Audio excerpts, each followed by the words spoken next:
Hello, I'm Helen Bradley. Welcome to this video tutorial. In this tutorial, I'll show you how to draw a decaying sine curve in Illustrator. Before we get started with this video tutorial, let's look and see what it is that we're going to be creating. I'm going to show you how you can create these decaying sine curves in Illustrator.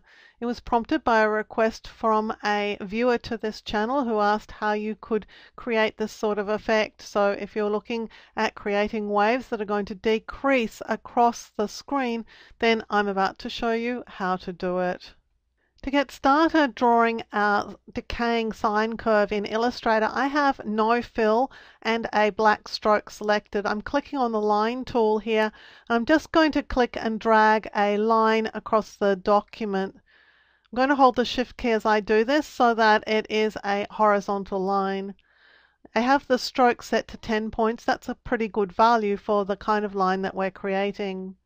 We're going to start by creating this as a regular sine curve, or a sort of wave if you like. So I'll choose Effect, Distort and Transform, and then Zigzag. I'm going to turn Preview on, and because I want it to be smooth so that they're gentle curves rather than spiky, I'm going to click Smooth. I'm going to start increasing the size, so I'm going to increase it to 100 points. It's not probably enough, so I'm going to just shift click in here to make it larger. Anytime you run out of space in an Illustrator dialog, if you drag it to the edge and it says it's 100, try shift clicking on the value there and you can generally make it even larger. If I want a few more ridges, a few more of these waves in the line, I can do so. So I can just increase this to 5 or 6. Let's just make it 6 and I'll click OK. Now I'm going to create this as a shape. At the moment it is still a line, it just has an effect applied to it. To actually convert this into the actual shape, I'm going to expand its appearance. Object, Expand Appearance. Now I want a second version of this line, so I'm going to create a copy and I'm going to flip it. I'll choose Object, Transform, Reflect. I want to reflect this over the horizontal and I want to see it, so when I click Preview you can see I'm going to see the flipped over version, and I want a second one, so I'm going to click Copy, and that's going to give me a second flipped over line. So far we've got our lines. What we want to do now is to degrade this shape. To start decaying this shape, I'm going to first select the shape that I want to work with, which is going to be this top one of the sine curves. You can see that I have it selected, just separated it from the other one just for now. To create the sort of decayed look to this, I'm going to choose Effect and then choose Warp, and I'm going to the Fish Warp. I don't actually have to have selected fish to start off with, because if you choose the wrong kind of warp, all you need to do is to open the style list and you can choose a different style. The fish was the closest that I could see that would come to what it was that I wanted to do with this line, so I've selected fish. I'm going to select horizontal because vertical is just not going to do the same thing. So it's obviously horizontal that we want. I'm going to take the bend down to 0 to start off with, and you can see that that is the original line, and really the distortion that I want is going to be in the horizontal area. So I'm just going to look at this.